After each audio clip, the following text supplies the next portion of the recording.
Let's get it. I'm gonna go put my earbuds in. Okay. Wonderful. This is awesome. I'll just make it big. Yeah. Yeah.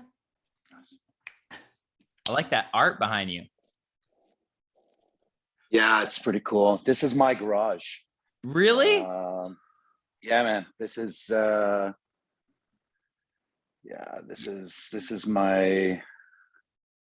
my man cave. Oh, dude. That's beautiful. It's my dining room, actually. So all the workout stuff goes away. My dining room table goes here. So this is my restaurant. Oh my Right. gosh, that's beautiful. That's amazing, Yeah. dude. Yeah. Yeah. Oh man, that's cool. so good to have your own little space. Okay. Ready? Yes. Okay. Let's rock in. Welcome to back. another episode. Okay, hold on. Let's go again. 3, 2, 1. That has to be the opening. That's the opening now. We're Disciplined Stoners. Welcome back. My name is Winnie. I'm Ellevan, and today we are joined by an incredible human being. I'm so excited to have this conversation. He's a warm soul in cannabis. Winnie's going to introduce him properly. Yeah. Okay, great. Okay. Yes, we are thrilled. He is a best-selling author, world-renowned chef, and cannabis culinary expert, which I love, philanthropist, host of In the Weeds podcast. Please welcome Chef Jordan Wagman. Hola. Get your joints up for this beautiful human. Cheers, eh? Good to see you, buddy. Nice to see you. Thanks for having me, guys. This is awesome. Thank you I so love much. the energy already. Yeah. Thank you. Yeah, we're goofy here, but thank you for taking the time because we know how busy you are. So My pleasure. we read a little bit more about you. I know you from the Toronto cooking scene. I have a friend, Joe Friday, who brought me into the chef battles, and I'd see you and be around him. I didn't actually know you were in closely with cannabis. And that's possibly because it's just over the past 5 years, right, that you've been incorporating cannabis. Just to dive in, I think you're an amazing chef. I was just at an event where Chef Jordan was putting up incredible food that was infused, and it was so delightful. And you weren't too high; it was just perfect. But right off the bat, has there been a clash with maintaining your professional name in whatever established space you're in? For you, it's food and beverage, and incorporating cannabis? Has there been any sort of clash with that?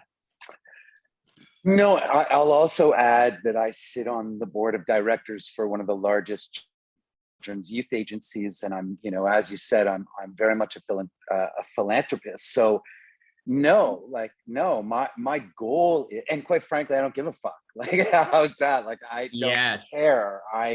I am doing this because I want to help to remove the stigma and to create a new narrative for people to know what cannabis can be in food and beverage. So no, it hasn't at all. And in truth, when you come for a food experience from me, whether it's infused or not, it's always a food first experience. It's always, I want you leaving saying, infused or not, that was one of the best meals I've ever had.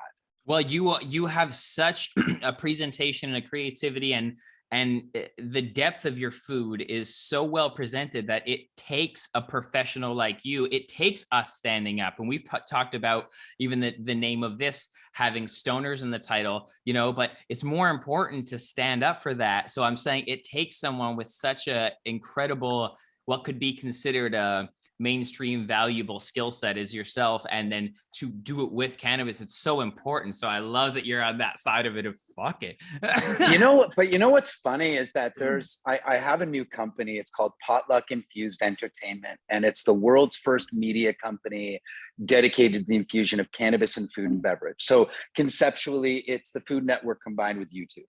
Yeah. But if you think about where everyone is in cannabis and food, they think that it's the brownies and the cookies and the gummies. They don't realize that I'm well beyond that. Although my brownies are killer, but they're also really healthy and made with avocado and coconut oil and cacao and, really quality ingredients.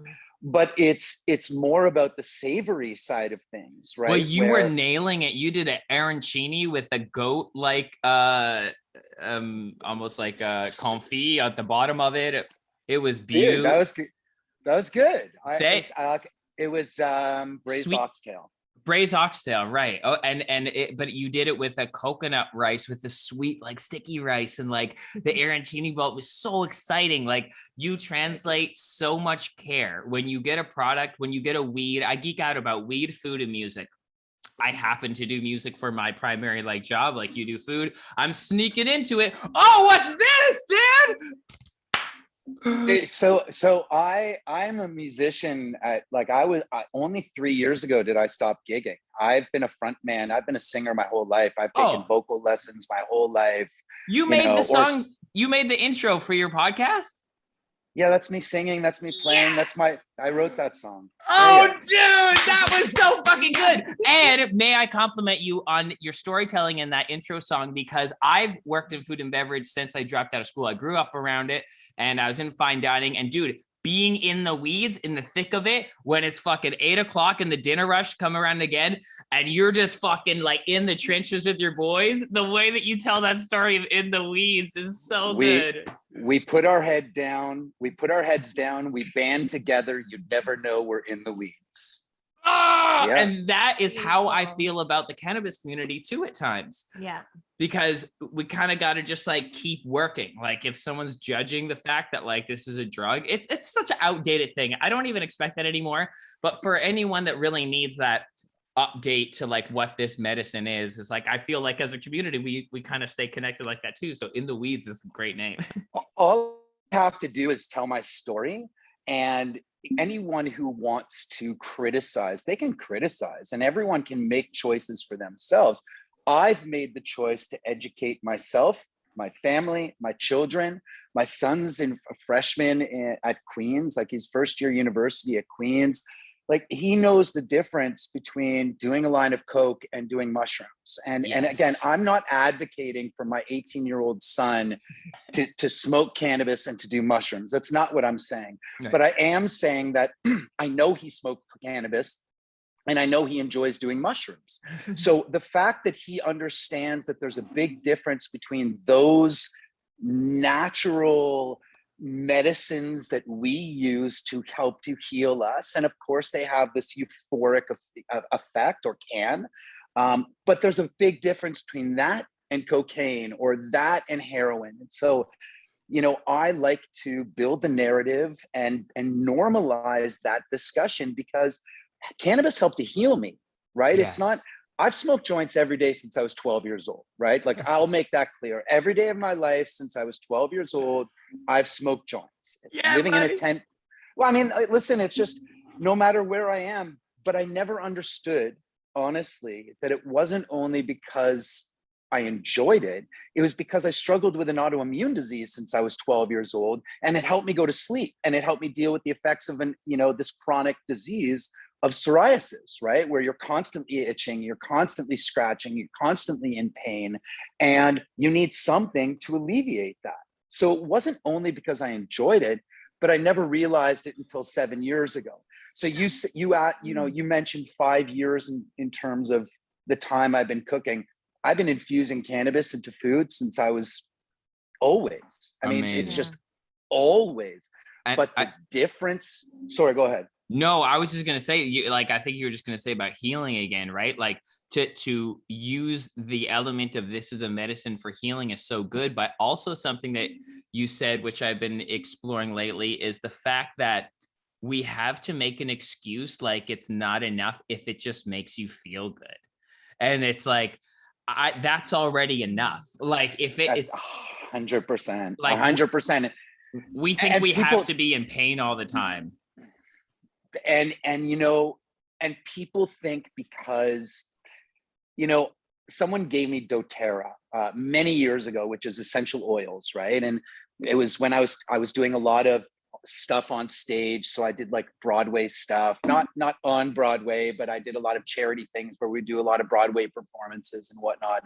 And when I would go into meetings or I'd go on stage, I'd always take peppermint oil or lemon oil or a citrusy type of oil, which I now, sort of associate with limonene, and I'll put it on my hands and I'll just smell it. And when I inhale it, it makes me, it's like I'm standing on my head, which I do every day, right? It's essential oils. It's terpene. That's right. It's terpenes. And so that's when you don't have to apologize the fact that limonene or pinene or a terpene actually makes you feel good. And then holy shit, if you combine it with cannabis, I mean, that's the entourage effect that some people call bullshit on, but I certainly subscribe to. No, it's like, and we know because Winnie is not only an actor, but she's a general manager of a cannabis shop in Toronto called 1922. And every strain that comes in, or cultivar, sorry, every cultivar that comes in, we give it a harsh rating process to get to the bottom of just where this quality of where this is on like a 1 to 5 scale. And it's pretty much like the smoke flavor, like the flavor of it. So much of the experience is based off of like what you're getting from the terp profile, which you can taste and smell. And that's 100%. Like, it's so close to like the theory of like food is medicine. And it's like, this is just a natural. Medicine. How often do you go into a liquor store and say, I want moonshine? Right? Like, I want this. What alcohol do you have that has the highest alcohol content? Yeah. When do you ever do that? You go in and you say, like, I like THC. I don't. Right, but I don't drink. Like, I hardly drink, and if I do, like, I had a shot of tequila last night. It's only a good quality tequila or a mezcal. That's it, because it really doesn't have any inflammation concerns for my body. We're the same. It's exactly the same. But it tastes good. It smells good. And that's why tequila's not shooter tequila anymore. You spend a couple $100 on a bottle of tequila that you're going to sip. Yes. So it's the parallel I'm drawing is going into a retail environment where people need to be more educated on, okay, like, what's the terpene profile? Sure, I appreciate that you want over 20 THC. Percent. Right, exactly. 20% THC, exactly. But 18 is great if combined with CBD and limonene. Well, and there is street names for this already. Oh, exactly. And it's all a personal profile, but there's street names for this already. When someone says the gas, they're talking about caryophyllene. When someone's talking about, oh, the berry, I like that sweet berry shit. They're talking of a collection between what's the lavender one? Linalool. And of course, pinene for that sativa, like those trees, like everyone likes those trees. Well, the forest bathing. Right? People who like forest bathing, right? People respond like Scott Jennings. He was on my podcast. He's a super dope dude. He owns Pantry, food company in California, and they're in now the OCS. But he loves forest bathing, and that's why he really responds well to pinene, right? I mean, anyways, we have already complex relationships with specific terpenes, and I have a big quantum theory that it's just the frequency that you're resonating on, is because each of these terpenes, just like the plant itself, resonates on a frequency of vibration. It is matter. It has to. It's of energy, and it's like these terpenes they're almost like there for you at certain times throughout your life, depending where you are. Like I this think guy's so sensitive too. Like, he's the perfect weed connoisseur in that regard, because you just like really all of your senses, I feel, are heightened. Are you a Pisces? I'm a Capricorn. But thank you. I like Pisces, so I consider that a compliment. I'm a Pisces. Yes, I'm a Pisces. I will say though, in the retail space, I feel like that licensed producers are starting to hop on that education. Like more and more of this packaging is showing the terpene content and showing the profiles as well. So hopefully over time, it's just, people are going for that. Get me ripped like high school. It's you used the word stoner before, and I was going down the path of explaining, my new business and this we call it the potluck, manifesto. Cool. And we refer to it, in growing up, we refer to as stoners and potheads and burnouts. And now look where all those stoners, potheads, and burnouts are, because I'm one of them. Yes. And my doctor and lawyer buddy, they're ones. And the NBA player, he's one too. Oh, totally. Yes. Do you know what I'm saying? And the doctors and the teachers. And so we are all the same. We're still the same burnouts, potheads, and stoners. The fact is that the narrative has changed, right? So the acceptance has changed. Governmental acceptance has changed that narrative. Mm-hmm. Where now, and typically, and we talk about in the manifesto, typically that would take decades and decades decades, but it's actually turning pretty quickly. The narrative, the acceptance for what it is that we do, because they are the very, contributing members of society, are those people that were the burnouts, stoners, and potheads. They just so happen to have a shit ton of money now and are very influential and making the decisions. Totally nailing it. Yes, I love that. And it's like, when you prioritize cannabis usage, you're prioritizing healing. Yeah. You're prioritizing self-awareness. Everything that you said that I've loved so much so far, the root of it is mindfulness. If you're going to have a tequila, do it mindfully. Enjoy every sip. Do it with the spirit, like with the consciousness of that action. And stoners are just that. Like, that's across the board. Yeah. Because you can go anywhere in the world, and if you got weed, like I've been on a beach in Mexico in front of her parents, just like smoking weed. Is hilarious before they accepted it. And I was making friends on the beach because I was rolling people joints because they wanted to, but they were scared to source it and did it. But I was just like, fuck this. It's a little risky, but like, I'm not saying go and do that. I was lucky. But I'm saying there's this underlying connection I feel between the stoners or birdouts or whatever. It's like, I don't really.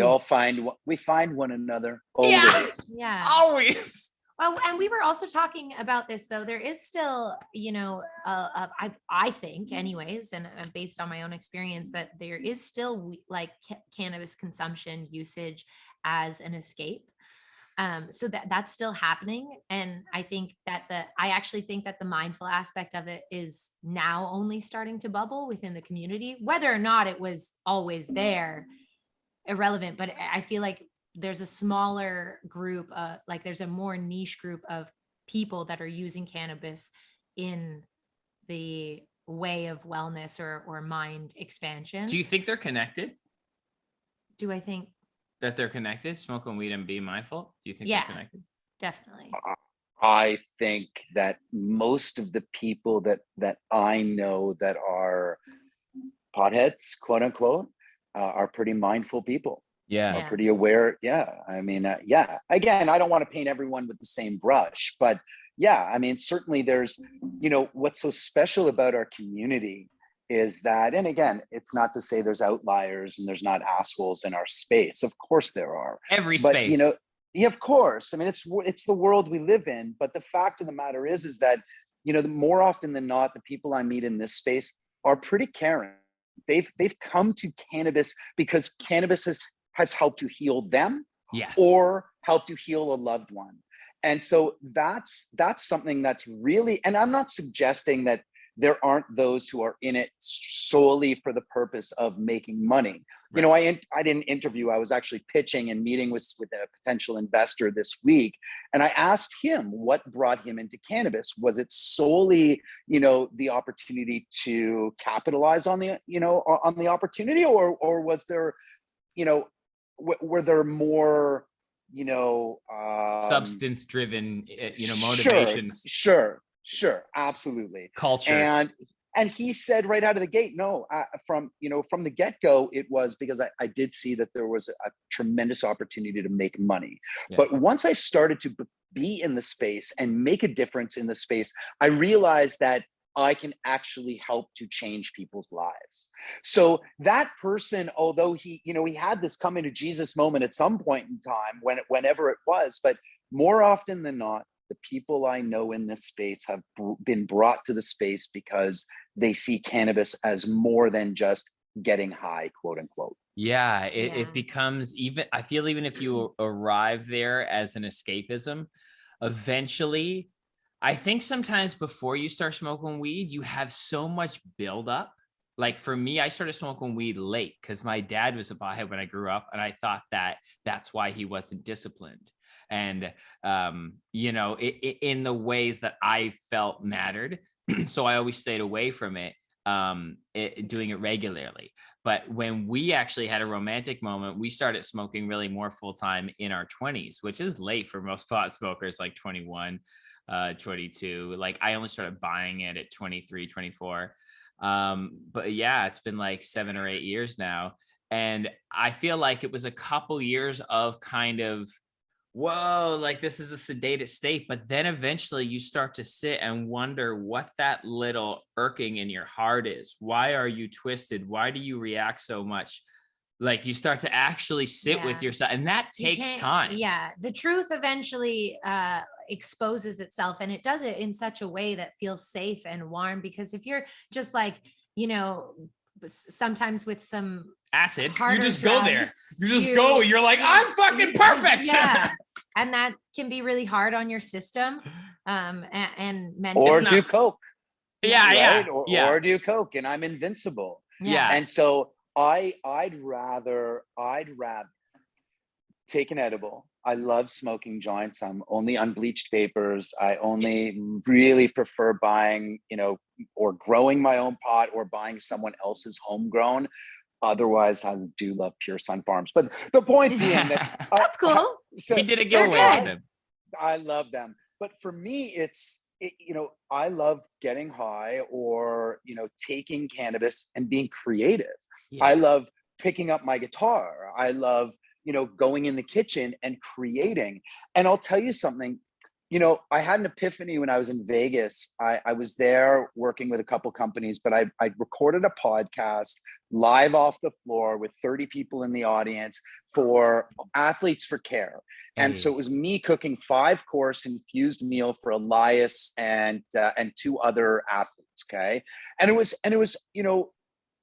a great time. But the fact is that, number one, all of them had only known cannabis to be the gummies, the cookies, the brownies. So for me, that was, that was really the biggest takeaway for me, is that there's way more to educate these people on. Fuck, I forgot my train of thought, but doesn't matter. Well, I'm sure. There you go. But no, there's the pothead in me. No, I have it all the time. But was that Jess's thing? Was that like who threw the event the other week there too? She has Jess hooked it up. She has Athletes for Care as a I guess as a client. Yeah, that's awesome. That was so fun, man. You rock events like that. I love that. Also, speaking on to like, there's the pothead in me. We talk about this a lot. There are a few realities of short-term memory smoking. Loss, like for that. Sure. But then the honesty, just to say fuck it and let it go. That's a huge bonus. And I don't. Yeah. The I guess the pros far outweigh the cons, where I'll take a moment of forgetfulness for just to let it go. Just to have everything else that I get. But I love it. Doesn't bother me in the least, and I don't embarrass. Like I don't embarrass. I love that. I could give a shit. I'm not perfect. But I think to your point though, what you were saying, I love that. The point though you were saying is a lot of people think it's just brownies and gummies with edibles, but they don't think to expand themselves past that. Because what is it really? Just like a garnish of butter, a prime ingredient of a sort of infused oil. Our friend Aaron has this company called the Clean Fusion, and it makes edibles. You just put your flour in, and it sits it in there, and you can apply it to anything. Like I have some coconut oil here. So like, what are some of the fundamentals that you think someone should have around to start expanding outside of just the brownie and gummy realm? Yeah, I mean, listen, so I talk about creating what I call a repeatable experience.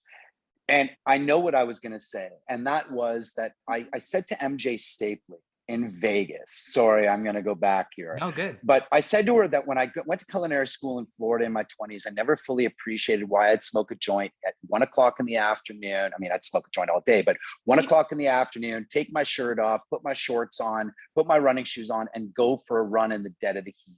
And the reason I was able to do that is because cannabis always allowed me to focus and and zone in. Right. So that's why I love being creative, because it allows me to get in that zone.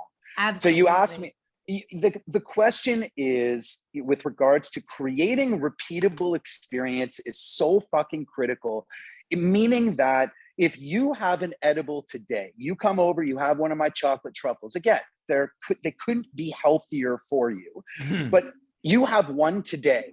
I want you to have one next week. Well, my point is that I want you to have one next week, and I want it to be the same or really close. And then a month later, I want you to have another one and know exactly the type of experience you're going to expect. Dosaging. Right. So now, number one, microdosing is everything for me. I don't believe in hero doses. I don't subscribe to it. Number two, there's no refined sugar in anything that I create.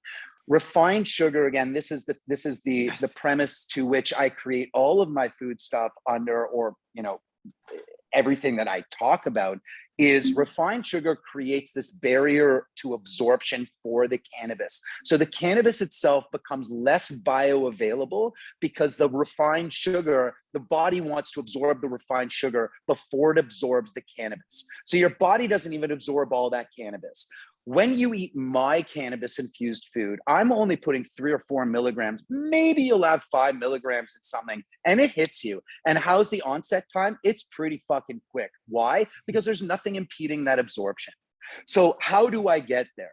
I buy. Now, do I infuse my own? 100% I do. I never serve it to clients. I only infuse oils that I will consume for me, for my wife, and that's it.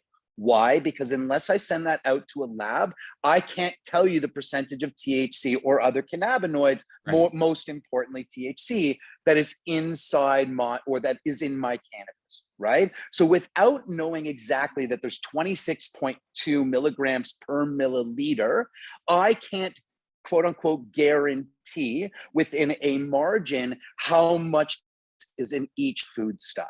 That's why I buy all of my isolates, distillates, whatever cannabis I'm going to actually infuse for paying clients.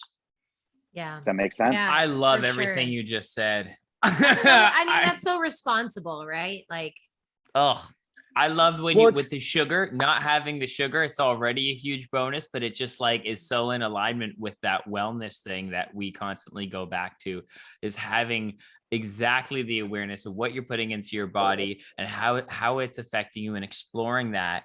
And then just thank you for creating what you do, bro. That is just so fantastic. I appreciate that. I mean, truthfully, this is my world now. It's 7 years ago, after struggling a lifetime with psoriasis. Perspective for your audiences, I wrote every high school exam in the hospital. I spent 1.5 years of my life living in a tent at the Dead Sea in Israel. Every day I'd wake up for 14, 15 hours a day.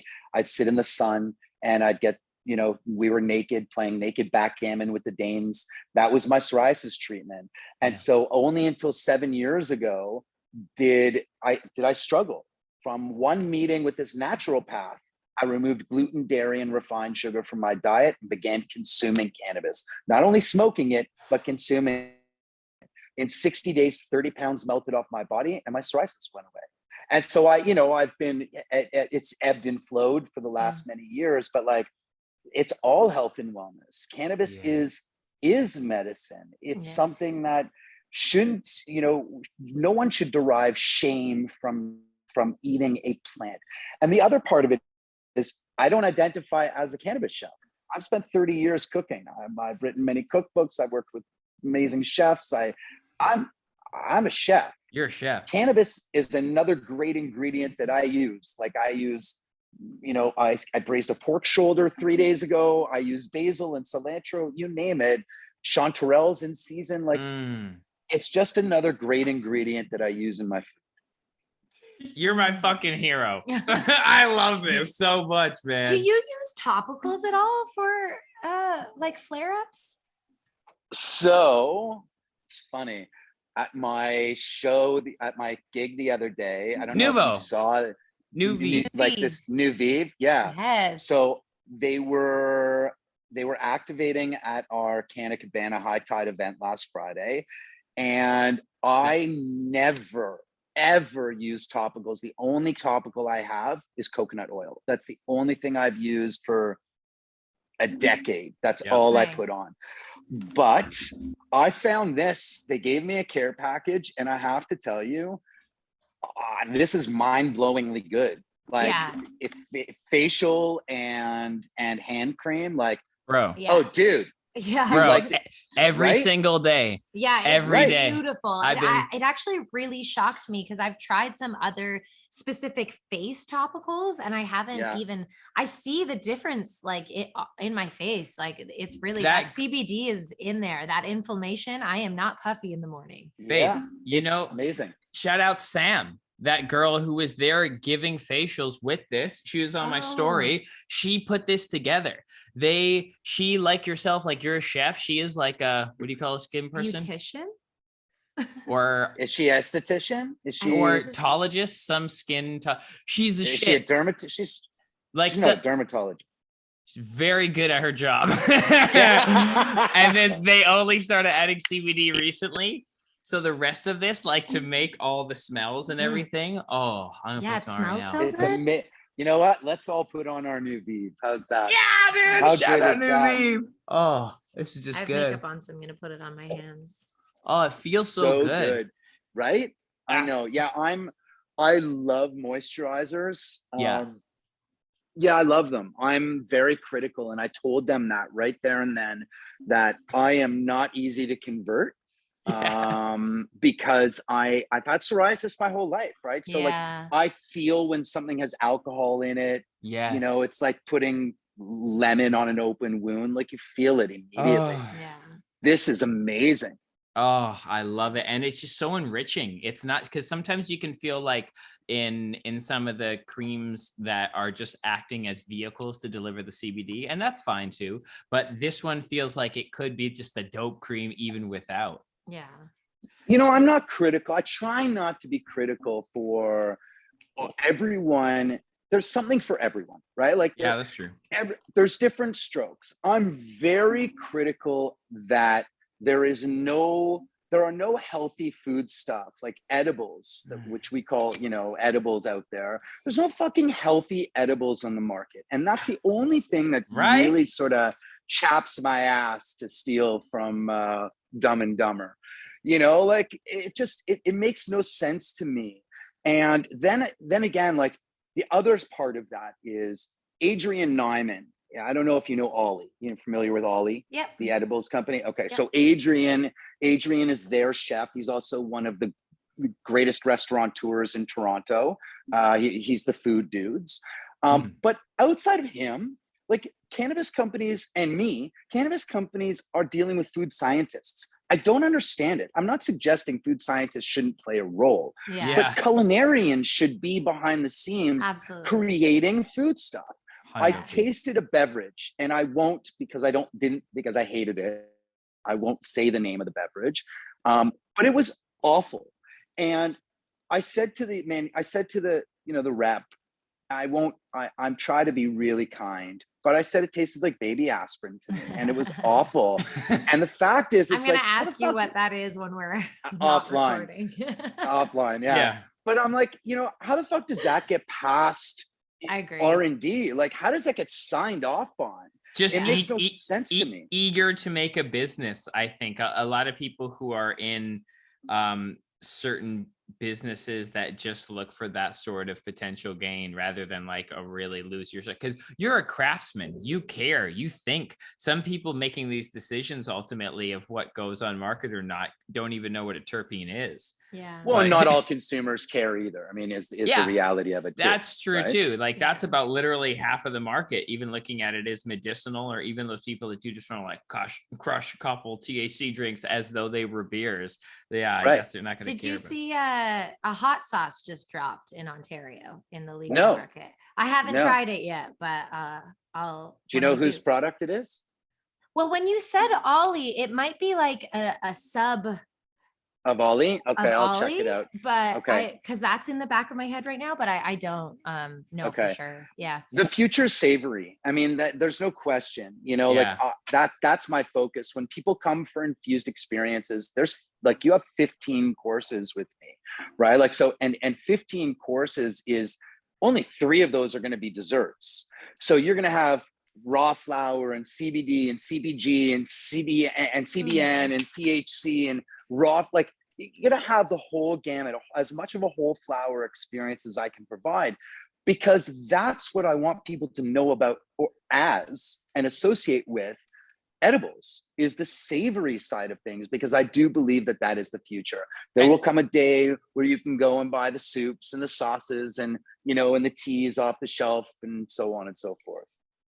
Yeah, I think that CBD should be added to everything. So therefore, there should be an everything version with CBD at least, and then THC just for your day. Like I've been microdosing mushrooms quite a bit, like over this past like year, and it is just like a lovely little lift. I'm like, this should be in everything. How big? What's your micro?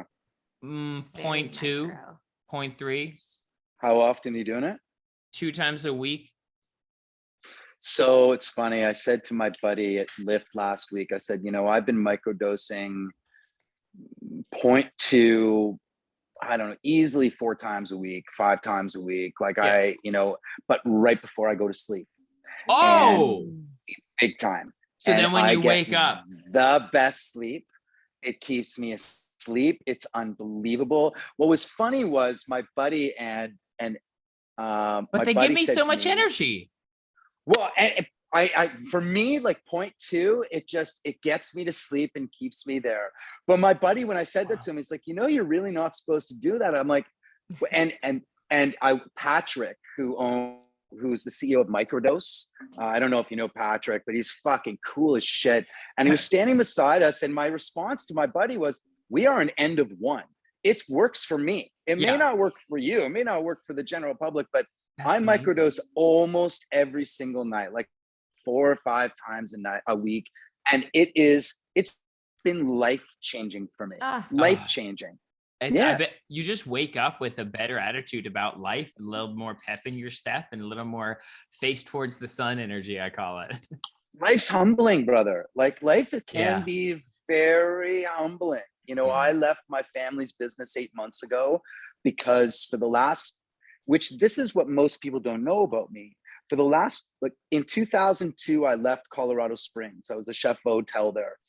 And I joined my family's business here in Toronto.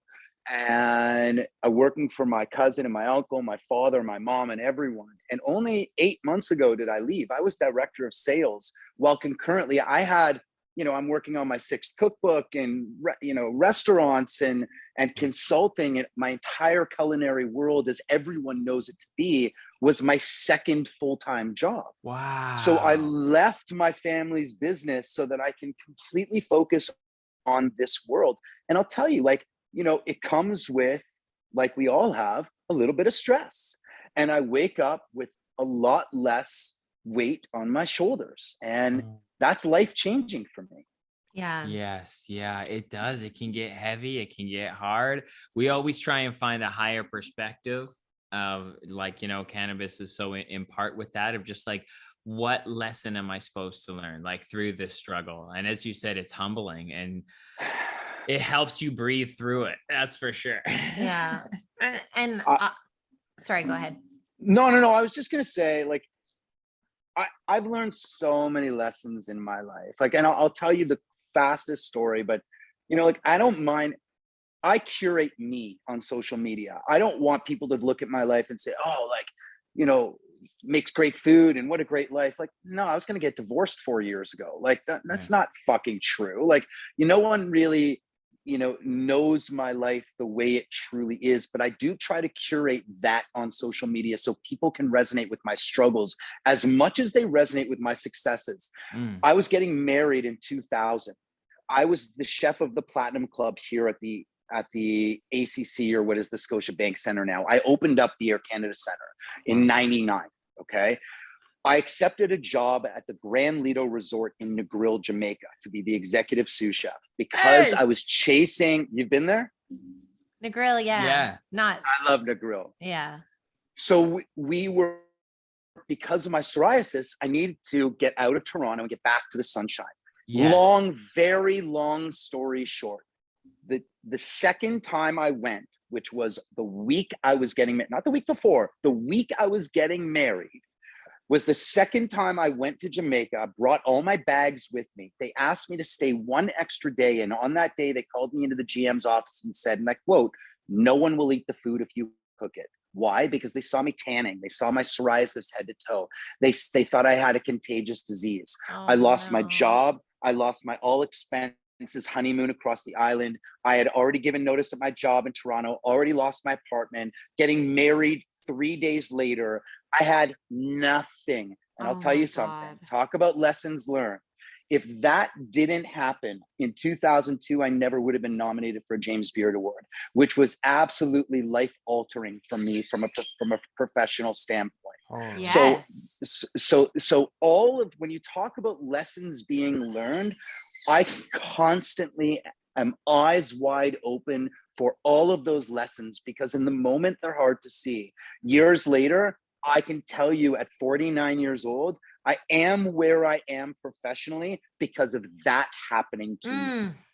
Fuck, dude. That is so nice that to is hear. so But nice also, to hear, like, and also just like a bit of a itchy truth to understand. Yeah, sorry, I didn't mean that. oh my God, that's hilarious. Good pun.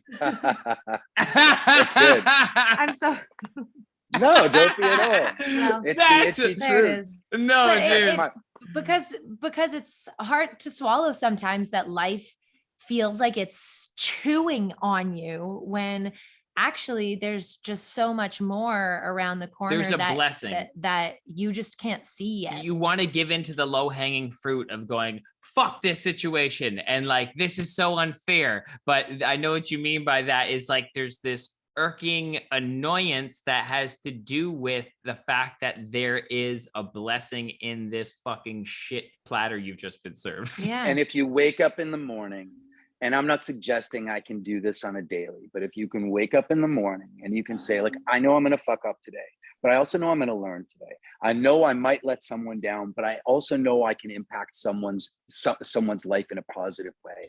You know, there's always this yin to the yang. Yeah. And you can't be perfect, but you can certainly find balance. It's all about the balance, knowing even sometimes now when things are going real good, I'm like, there's going to be a lull sometime. And when it's like low, I'm like, it's got to get better. Has to. Yeah. And I think we don't think of balance as enduring sometimes when life punches us in the face, in not only enduring it, but moving through it with grace. You know, I think people they're like, that's not what balance is. Like off the top of their head, you're thinking, well, balance is where everything sort of feels just right. Eventually it gets better. Your center point gets better because you stop like having such extremes, I feel like, to bring yourself closer to the center. But that's incredible. I also think, but don't you think that balance is also, you know, I'll give you an example. Going back to my wife and I have been together for 30 years, right? Wow. I met when she was 18, I was 20. We met at summer camp, right? So when dude, summer camp. We met when I was 18 and she was just turning 20. No way. So there you go. So you could be us in many, many, many years. Yeah. Cheers, man. That's amazing. So, but you know, the fact is like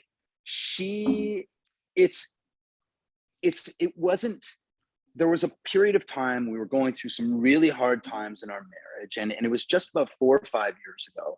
And what was really critical was going into therapy and owning my shit, because that's balance. Like when you say, listen, you fucking pissed me off, and this is what you did to negatively impact me. But at the same time, you have to say, but I appreciate what I did to you.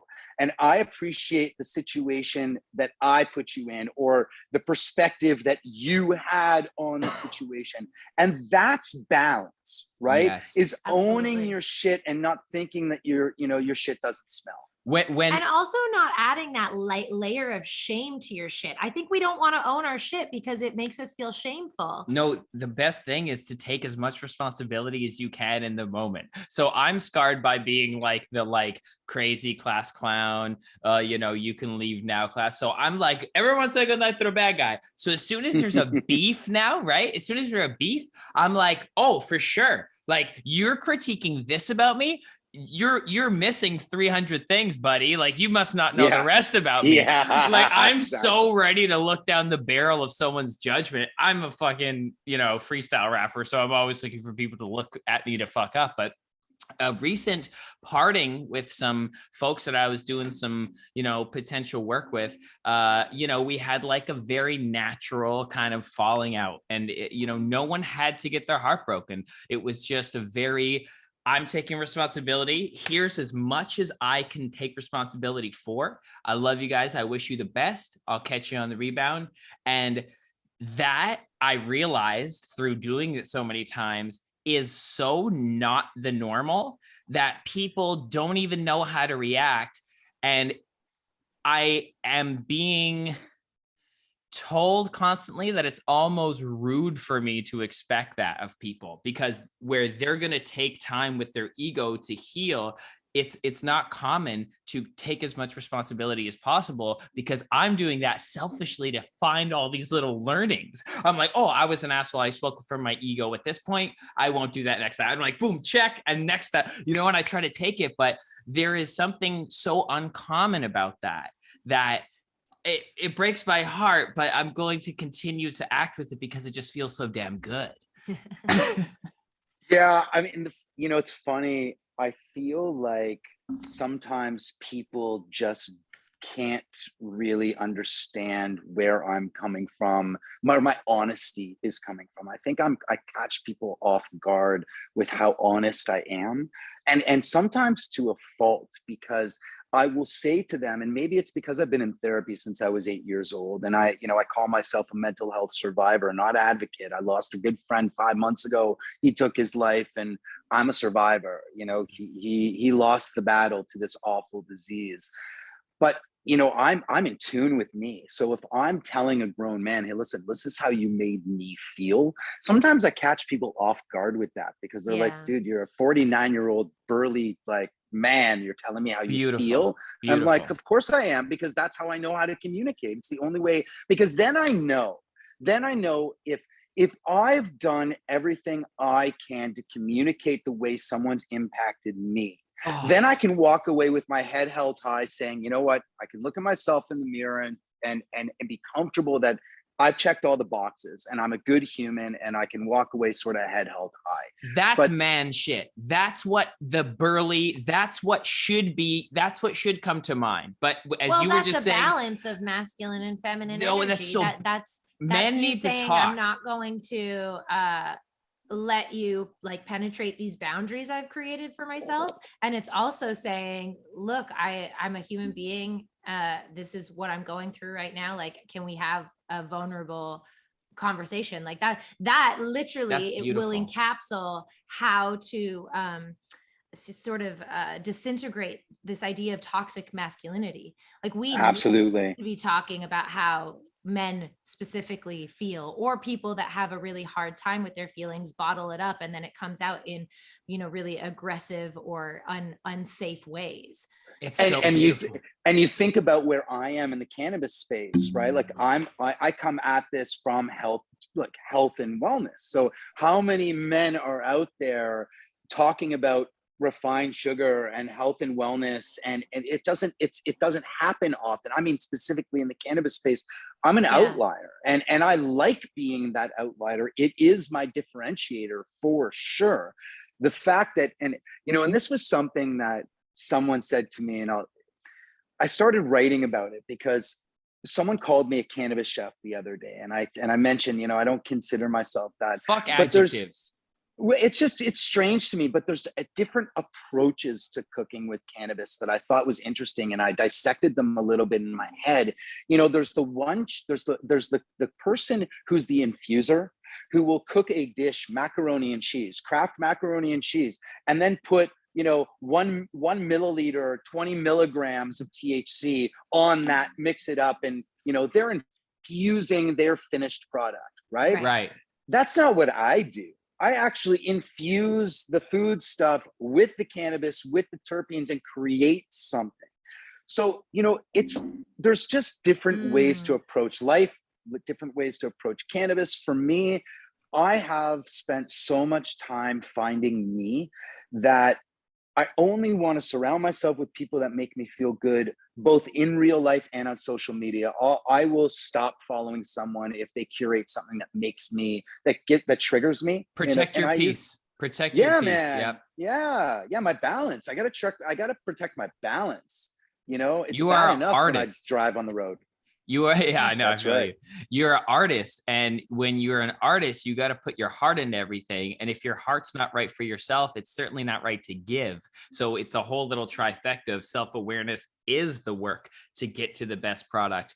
But the fact that you're such a chef and a craftsman with it, and not just like infusing and creating things almost like with the pairing in mind. It's important. It's important work. I think that what you're doing is extremely creative. And I guess because I know that you've wrote so many cookbooks, when you're writing recipes, I'm always curious as to when you're creating this, when is it done? Like, when are you like, yes, this is the recipe now? And then you can write it down and share it with people. It's so funny because I have written thousands of recipes, and more often than not, the recipe's done. The recipe's done. I document it as I'm creating, and the recipe's done. Now I will go back and test that recipe again at 2 or 3 times, but the recipe's done. It doesn't happen often that I'll create something and don't like the finished product. It actually rarely happens. The most recent experience I can cite is cannabis related. Myself and Chef Romain Avril, he's the guy's a rock star, Michelin star trained chef. He's a good friend of mine in Toronto. We did a public event here, and we had some terpenes, and the terpenes I use are from Flow Scientific in BC. They are the most concentrated terpene profiles I've ever come across. They're incredible, but they're also incredibly powerful. I ruined a dish completely and had to throw it away. I couldn't serve it because I added too much terpenes. And because they're so concentrated, no matter what I did, the normal fixes in a culinary the balancing sort out of environment, it wasn't having it. Sorry, so we literally. Which terp was it?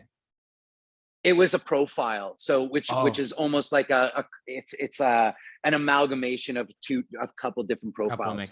They create, like, there's one that I use. It's my favorite, actually. It's called Blue Skittles. It smells like a blue Skittle, and so I infuse that into a blueberry puree. I don't know. Did you try it at my party? I served it at my party. It was a cure. It was a Cure Royale. Basically a takeoff of the Cure Royale. So it was a blueberry puree infused with this Blue Skittles terpenes with alcohol-free sparkling on top. And it is freaking killer. Me and Matt were drinking those back to back, those drinks that had the blueberry, the little puree. Dude, that was so fucking good. Matt was like, terpenes, dude, he was like, I'm not sure what this is, but this tastes amazing. And then I don't drink that much alcohol, so I had 2 with sparkling wine, which was the plan. So I respect the vision, but then I just started to get him to pour that with sparkling water. I had like 3 of those. There was no alcohol in that one. It's alcohol free. No, I know that's. So I don't. So I won't. No alcohol, never in my cannabis. Oh, so that sparkling wine didn't have alcohol in it? Alcohol free. Oh, you're a fucking prince. That's someone who looks out for you completely right through, because you set the alcohol experience. Just for my own, I didn't even know that, but I started doing it with water. Just for my own clarification, I need to get in these terpenes that you're talking about. Is it an oil that it comes in, or what? Yeah. So think about essential oils. Same Yeah, thing. okay, So okay. doTERRA. So Yes. it's basically, but you know, 1 or 2 drops of a doTERRA tangerine or blue, you know, they have this deep blue, which is like their A535 sort of composition, but it's like 1 drop of their terpenes is like, I don't know. I don't even know what the equivalent is. Okay. It's just Yeah. crazy powerful and concentrated. So this is totally random, and I apologize for the randomness of it, but in the soda pop bubbly, it's soda water and natural flavor. And I've been trying to figure out, I always thought it was essential oils, but now I'm thinking probably right now it's more likely terpenes. Oh yeah. Most likely. Yeah. Yeah. Okay. Most likely, but it's also not necessarily cannabis derived terpene. Yeah. Right. Yeah. Yes. Yeah. Totally. It's just Yeah, flavor terpenes. Right. So you have to be really careful with that. Like, listen, the beverages that are on the market, I hate painting everyone with the same brush, and I know the cannabis industry fucking hates me when I say shit like this, but Ah, you know, it's just garbage. Like, it's not. And so here's the point. There's something for have to. everyone. There needs to be something for everyone. I get it, but there's nothing for me. There's nothing for me. So if there's something for everyone, why do I have to be the only one making it? Fact is that I'm not. I'm hopeful that in the next 2 years there will be an appreciation for serving this marketplace, and that my edibles will also be on the market, and I will find a suitable partner, because I'm not willing to work with just anyone. So that's my hope. Dude, I feel excited that you stated that here. So when that manifests in its beautiful due process time and we catch up, we'll get to take this snippet and be like, remember that? Oh, and then this happened. Oh, and then you're everywhere. And then best edibles ever. Thank you. Well, if I was going to see you in Niagara this week at the Grow Up, I would bring you some of my edibles to try. So you never know. I need to get a car and get down to Niagara right now. I'll be there early, dude. The one thing he'll be on time for is cannabis. Yeah. So That's awesome. Did you not like school as well? Hated it. Yeah. Hated yeah. the first. It's funny. I've mentioned this many times now on my podcast, that someone, and now I forget which chef it was. It might have been Michael Smith, said the first A I ever got was when I went to culinary school. And I was like, dude, I think it was Michael Smith. And I was like, dude, that resonates with me. Like, that's the first time I ever received an A in my life, is when I started actually studying something that I gave a shit about. Yes. Oh, that's so beautiful. Yeah, I believe that was in that episode with him that did. He said that. Oh man, I know high school was I dropped out. And it seems as though to have this kind of critical thinking, free spirit, it doesn't really fit in the box, and not being afraid to be honest about like really where you're at doesn't fit in the box. So I love that there's a new world with people and leaders like yourself that are like really setting forth the fact that we can be it all, dude. This is like, I think, you know, I've got 12 friends, 6 of them, they've got MBAs, they went to law school, they're doctors, they're very successful, make a lot of money, they live a great life. And then I have the other 6 friends over here who didn't finish university, who didn't finish high school, who also have as much opportunity, as much money, as much success as any one of those guys, potentially more, quite frankly, as an accumulation of wealth. But, you know, the point being, they're all fucking happy. And that's what's critical. Go to school if that's what makes you happy. I went to school. I went to culinary school. I was sitting at a lecture hall at York University, 2 credits shy of my BA, and said, I'm done. My psoriasis is killing me. I hate what I'm studying. I love to cook. I want to be a chef. I moved to Florida. I lived with my grandmother. I'm an American citizen. I signed up for like culinary school, and that was my life. And so, you know, find your life, find your happiness, find your peace. I think we're so fucking caught up with what we think we're supposed to do, what's expected of us. You know, what are people going to think of us? Who gives a shit? Like, honestly, I'm so tired of social media. I'm so tired of my friends being deplatformed from social media. Yeah. I'm tired of people curating the bullshit on social media. I'm just tired of it all. Like, it's, for me, it's a means to an end. It's a means to continue to communicate with my people who want to hear from me, who want to resonate, who want to just who want to learn and who want to, just be entertained and just maybe put a smile on their face every once in a while, but not take themselves too fucking seriously. The clarity in that, bro, is just so perfect, and you're constantly creating that vibe. I think that's so important. The clarity of that, the passion that you have behind that, and you don't get lost in confusion and 1,000 different options when you start making choices of what you want and like commit to that. I also think it was amazing that the best treatment for your psoriasis was to go be in a beautiful sea with salt and be in the sun. And that sort of natural healing is also 100% what we're about. Mind, body, spirit, right? Like it's how can you be physically healthy without finding, how can you be mentally healthy without your physical health? And, I could never find my mental health. Let me say it a different way. I did find mental health when I was able to find my physical health. Yes. And Yes. it was just as simple as that. And now, like, truly not a day goes by that I don't want to positively impact someone. And that's what life is supposed to be. And I say, fuck, like if God forbid, something happens to me tomorrow, like I've raised 2 really awesome kids who do well in school, who have street smarts, I've made an impact on this world. My wife likes me. I'm good. Yeah, dude. Like at 49 years old, I've done a lot of shit in my life. And it doesn't matter about money. It only matters about your legacy is how you've impacted people. And I think that I've impacted enough people in this world and want to continue impacting more, but that is my legacy. And so I can wake up every day pretty clear about what my goals are. Dude, I'm gonna play that over for my own. Yeah. That's like a channel. Yeah, that soothed me. You opened the frequency there for us. Thank you. That's so gorgeous. Oh, so usually we have 2 segments on the show. I'm so full right now. When you're full, you give. And just as you were saying, when you want to give every day, it's good. So you just filled up my heart, brother. Thank you.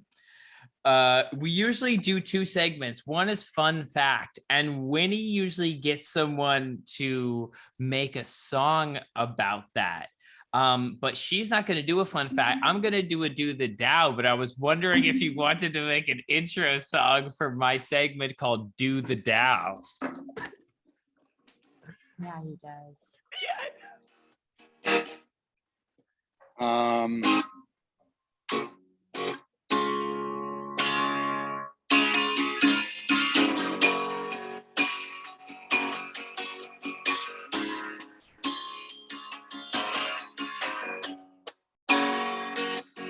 Do the Dow. Do the Dow. I said do the Dow. And do the Dow. And do the Dow. And do the Dow. Hey, do the Dow. Ooh. Do the Dow. Do the Dow. Do the Dow. Do the Dow.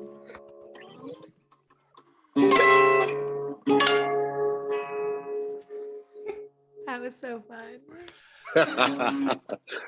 Intro song by Chef Jordan. The Dow, number 63.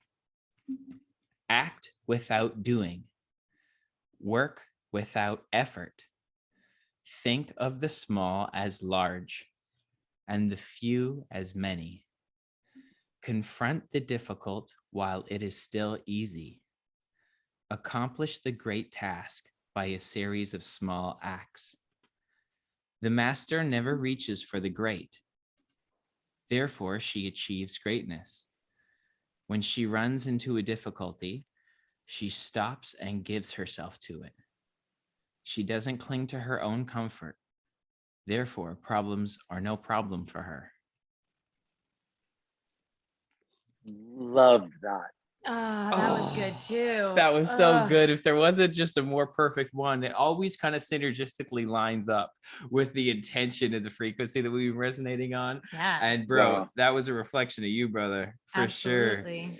sure. Wow. You put my heart at ease. That was fun. And This that is- intro song, bro. Yeah. Oh man. Hello. Yes, so We need to good. do all our intro songs. Oh man, I love it. Fuck. It's Well, hilarious. This is a beautiful, beautiful, beautiful conversation. It was fun. I'm gonna play this back immediately. Are there any final thoughts that you want to leave the listeners with, or the people in this time space reality? So I have this here because I don't ask people for anything, but this is a book called The Art of Cooking with Cannabis that I contributed to. Actually was the only Canadian that contributed to it.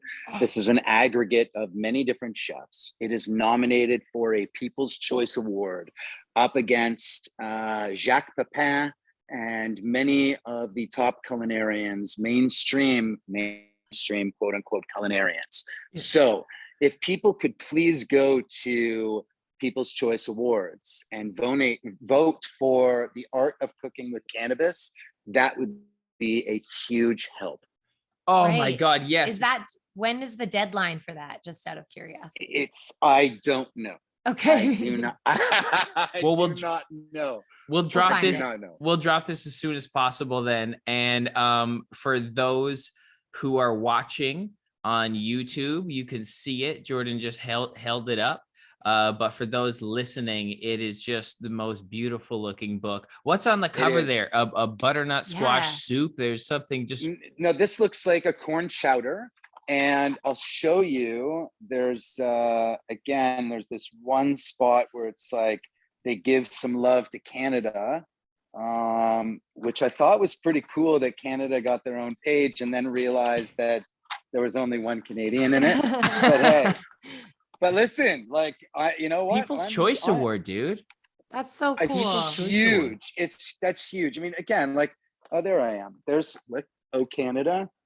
Yes. Oh, Canada. And then what do we have? What did they do? Oh, they did my CBD tomato sauce and chicken kale meatballs. Oh, So yeah, so it's a CBD infused pesto and tomato sauce. And these are chicken kale meatballs, which is one of my signature dishes. And it literally has two ingredients: a really fine chop of kale and ground chicken. Couldn't be easier. oh, that is so brilliant. I definitely have to steal that and Yeah. try and make that. Dude, that's so good. Congrats. And in the pesto, it was the olive oil. Olive oil. So all of my pestos are always cheese free and nut free. So they're really just herb purees. So Right. pesto, scallions, you can put chives in it, but garlic and olive oil. Sometimes a little acidity if you want, but it obviously acidity can turn your green gray. So I try to keep acidity out, but it just adds flavor. So if you're gonna, put asparagus on the grill or barbecue a chicken or pan sear fish or anything else, you put a little dollop of that herb puree to finish your vegetables, your meats, your fish, whatever, and it just takes it to the next level. That's perfect. And one more time, where can people get that book so they can vote for it? But where is it available on Amazon or? This is available where books are sold, as are mine. All of my books are available where books are sold. My newest book is one that I'm most proud of. It's called Will. Now I've given myself the deadline of spring 2022. I'm not working with a publisher this time around. It is all my recipes. It's all my copy. So for a year, I wrote a blog. A couple of years ago. It was very cathartic. I wrote about mental health and psoriasis and finding my health through food and cannabis and so on. So it's all my recipes, all my copy, all my stories, and all my pictures. So it's all my content. So that's going to come out in spring 2022. Yeah, it's called Will by Jordan Wagman. We'll definitely Super look forward stoked. to reading that. And on socials. Yeah, I mean, socials, you can find me everywhere at Chef Jordan Wagman. Great. And don't forget to listen in the weeds.